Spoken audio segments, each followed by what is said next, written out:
L'éducation des enfants aux différentes problématiques écologiques dès le plus jeune âge est primordiale pour le CIDEM qui, comme chaque année, a organisé son concours pédagogique, baptisé pour l'édition 2020-2021 Papier-Crayon. Le concours a connu un grand succès et une vingtaine de classes élémentaires de toute la Moselle ont tenu à participer en proposant au choix un livre animé ou la maquette d'une ville du futur écologique. Et on a vu qu'avec les résultats, ceux qui sont lancés sont vraiment lancés à fond et ont pris les choses à cœur. Et il y a tout un travail en amont qui se fait en classe. La construction d'une maquette ou d'un livre animé, c'est l'aboutissement, c'est le résultat final.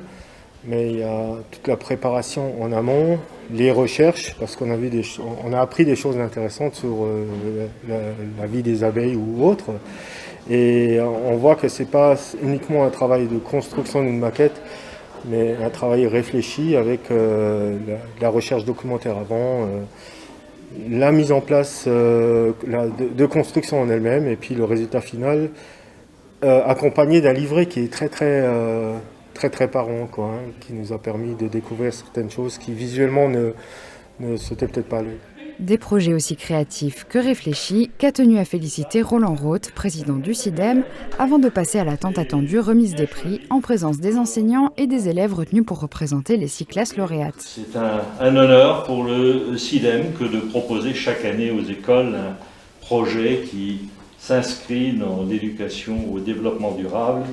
Le CIDEM a besoin d'améliorer ses performances, notamment en matière de qualité et de tri. Toute initiative pédagogique est la bienvenue, et ceci dès le plus jeune âge. Dans la catégorie livre animé, c'est la classe de CM1 de l'école La Providence de Bouzonville qui s'est imposée avec son livre « Il est temps de réagir, je veux y vivre ».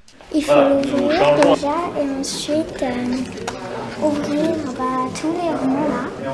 On s'est dit que pour la nature, on pouvait montrer déjà la pollution dans la nature et la pollution quand il n'y a plus de pollution. Et on pouvait montrer aussi les poissons avec le sachet plastique et qui les tue après.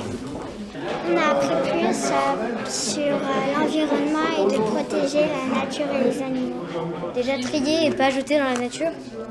Du côté des maquettes de villes écologiques, celle qui a le plus séduit le jury a été celle de l'école de Bérenthal, baptisée Cyclonville.